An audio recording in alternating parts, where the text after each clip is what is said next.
Gulliver New York की एक newspaper company में काम करता है। एक दिन गलीवर नए एम्प्लॉय से मिलता है जिसका नाम डैन होता है और वो उसे दोस्त बना लेता है और गलीवर उसका बॉस होता है क्योंकि वो उससे सीनियर है मेलिंग डिपार्टमेंट में। एक दिन वो दोनों मेल डिलीवरी करने जा रहे थे, तभी वो मिलते हैं गलीवर की क्रश से जो एक जर्नलिस्ट है जिसका नाम है डार्सी। गलीवर सालों से इससे प्यार करता है पर अभी तक इजहार नहीं किया है। उस दिन के बाद डैन एक नोटिस लेकर आता है और गलीवर को बताता है कि मेल डिपार्टमेंट के हेड ने उसका प्रमोशन कर दिया है और जबकि गलीवर वहां 10 सालों से काम कर रहा है पर कोई उसकी रिस्पेक्ट नहीं करता। प्रमोशन तो दूर की बात है। डैन उसे बताता है कि तुम बात करने से डरते हो इसीलिए आज तक तुम्हारी प्रोग्रेस नहीं हुई। उदास होकर गलीवर बाहर चला जाता है पर तभी वो देखता है कि डार्सी अब तक काम कर रही है।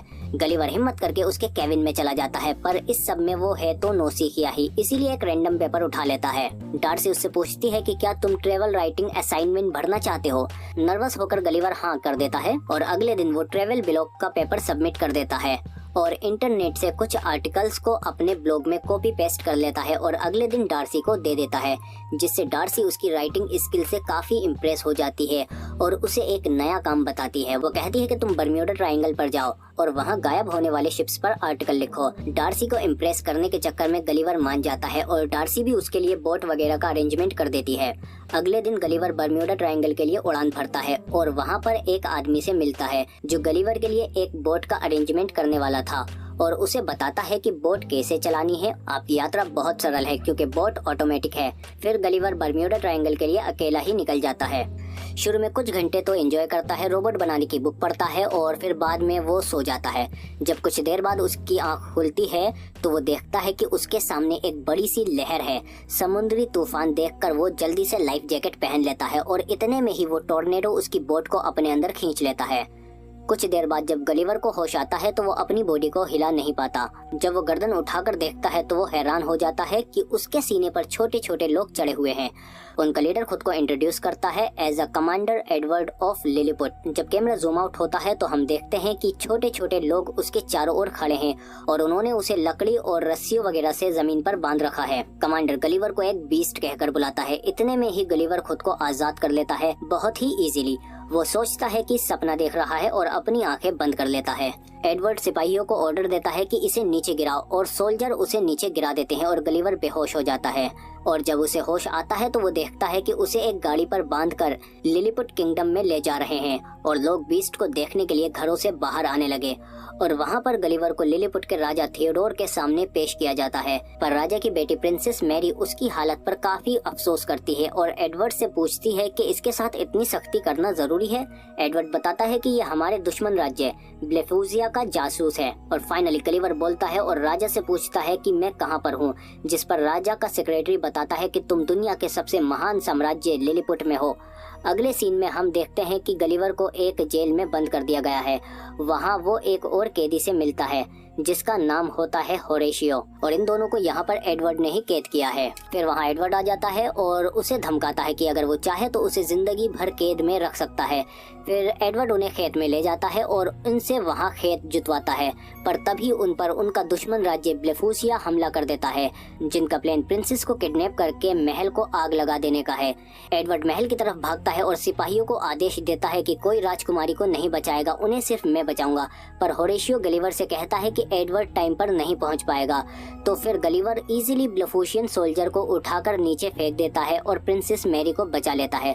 पर राजा और उनका सेक्रेटरी आग में फंस जाता है। जल्दबाजी में राजा को बचाने के चक्कर में गलीवर महल पे पेशाब कर देता है। आग बुझते ही लोग तालियां बजाने लगते हैं और राजा को बचा लिया जाता है। इसके बाद राजा ने होरेशियो को आजाद कर दिया और गलीवर का शुक्रिया करके उसे रात की दावत पर बुलाया जाता है। ये सब देखकर एडवर्ड को बहुत गुस्सा आ रहा होता है। राजा ने गलीवर से पूछा कि तुम कहां से हो। गलीवर ने बताया कि मैं मैनहट्टन से हूं। गलीवर पहली बार खुद को हीरो महसूस कर रहा था, इसीलिए उसने खुद को प्रेसिडेंट बता दिया और सबने उस पर विश्वास कर लिया सिवाय एडवर्ड के। इसके बाद लिलीपुट के लोगों ने एडवर्ड के लिए एक बड़ा सा घर बनाया ताकि वो न्यूयॉर्क की तरह यहाँ पर रह सके। गलीवर ने एक थिएटर भी बनाया ताकि पूरा किंगडम उसमें बैठ सके और उन्हें डूबते हुए टाइटैनिक का ड्रामा दिखाया और बताया कि ये सब उसके साथ हुआ है। उसकी इतनी झंड जिंदगी देखकर सब हैरान हैरान रह गए। एडवर्ड ने पूछा कि तुम बच कैसे गए इसमें, तो गलिवर ने कहा कि मुझे बचा लिया गया था। अगले सीन में होरेशियो प्रिंसेस को इम्प्रेस करने के लिए गलिवर की हेल्प लेता है और इम्प्रेस कर भी लेता है, पर एडवर्ड भी प्रिंसेस पे अपने दांत गड़ाए बैठा था और किसी भी तरह उससे शादी करना चाहता था। इधर सिपाहियों ने गलिवर की बोट ढूंढ ली है। गलिवर वहां आता है और अपना फोन ले लेता है जिसमें डार्सी के 12 वॉइस मैसेजेस हैं। जो गलिवर पे बहुत गुस्सा है उसके झूठे आर्टिकल और उसके भागने की वजह से। गलिवर अब वापस जाकर डार्सी का सामना करना नहीं चाहता, इसीलिए गलिवर डिसाइड करता है कि वो अब हमेशा लिलीपुट में ही रहेगा। इस बात पर एडवर्ड बिल्कुल भी खुश नहीं था और इधर राजा भी गलिवर को जनरल बना देता है। एडवर्ड गुस्से में लिलीपुट का डिफेंस सिस्टम बंद कर देता है। इस मौके का फायदा उठाकर ब्लेफोसिया लिलीपुट पर हमला कर देता है। अब जनरल होने की वजह से इन्हें रोकने की जिम्मेदारी अब गलिवर की थी। वो डरते हुए पानी में जाता है और छपा के मारना शुरू कर देता है, पर दुश्मन उस पर हमला कर देते हैं, लेकिन कैनन बॉल का उस पर कोई भी असर नहीं होता। फिर वो दुश्मन को पकड़कर लिलीपुट के बाहर निकाल देता है। गलिवर की खूब खातिरदारी की जाती है, बाल कटिंग, मसाज वसाज सब व्यवस्था है। इधर प्रिंसेस भी एडवर्ड को रिजेक्ट कर देती है।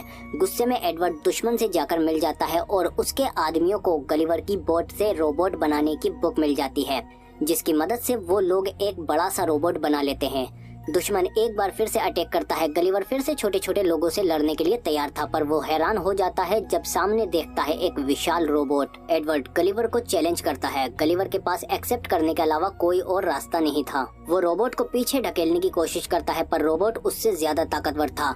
वो उसकी पेंट पकड़कर उसे उठा लेता है और उससे हार मानने को कहता है। फिर गलिवर राजा और सबको बताता है कि उसने सब कुछ झूठ बोला था। फिर एडवर्ड गलिवर को एक ऐसे आइलैंड पर भेज देता है जहाँ पर कोई भी जाने की हिम्मत नहीं करता। जब गलिवर को वहां छोड़ा जाता है तो उसे एक विशाल छोटी सी बच्ची पकड़ लेती है। अब गलिवर एक ऐसे आइलैंड पर था जहां उससे भी विशाल लोग थे। बच्ची उसे खिलौना समझकर बारबी हाउस में रख लेती है। और इधर गलिवर को ढूंढते हुए डार्सी भी लिलीपुट आ चुकी थी और गलिवर ने सबको बताया था कि डार्सी उसकी प्रिंसेस है। एडवर्ड उसे पहचान जाता है और उसे भी बंदी बना लेता है और वहाँ वो राजा और उसकी रानी से मिलती है। गलिवर के हारने के बाद एडवर्ड ने उन्हें भी बंदी बना लिया था। ये सब देखकर होरेशियो गलिवर के पास जाता है और उसे सब कुछ बताता है। बच्ची के पास एक यूएस सोल्जर का सूट होता है जिसका इस्तेमाल करके गलिवर वहाँ से निकल जाता है और लिलीपुट में जाकर सबसे पहले वो डार्सी से मिलता है और उसे बताता है कि वो उससे बेहद प्यार करता है। इसके बाद गलिवर डिसाइड करता है कि वो अब एडवर्ड को चैलेंज करेगा, अपनी बहादुरी के लिए नहीं बल्कि लिलीपुट के लोगों की मदद के लिए। अगले दिन वो एक दूसरे के सामने होते हैं और फिर वो लड़ना शुरू कर देते हैं। रोबोट जल्दी ही एडवर्ड पर हावी हो जाता है। होरेशियो उसकी मदद करने के लिए रोबोट के अंदर घुस जाता है और एडवर्ड को अंदर से हराता है और रोबोट की पावर कट कर देता है, जिसके बाद गलिवर बहुत ही आसानी से रोबोट को हरा देता है। लोग खूब तालियां बजाते हैं। होरेशियो की बहादुरी की वजह से उसे भी प्रिंसेस से शादी करने की परमिशन मिल जाती है। मौका मिलते ही एडवर्ड प्रिंसेस को बंदी बना लेता है, पर प्रिंसेस भी उसकी अकल ठिकाने लगा देती है और डार्सी भी पहली बार गलिवर को किस कर लेती है। और फिर गलिवर भी ब्लेफेशिया और लिलीपुट के बीच दोस्ती करा देता है और उनकी दुश्मनी अब खत्म हो चुकी है। और फाइनली वो और डार्सी अपनी शिप को रिपेयर करके वापस न्यूयॉर्क चले जाते हैं। कुछ हफ्ते बाद गलिवर अपनी जॉब छोड़ देता है और एक ट्रेवल राइटर बन जाता है। अब वो और डार्सी हैप्पी रिलेशनशिप में रहते हैं और इसी के साथ मूवी का भी हैप्पी एंडिंग हो जाता है।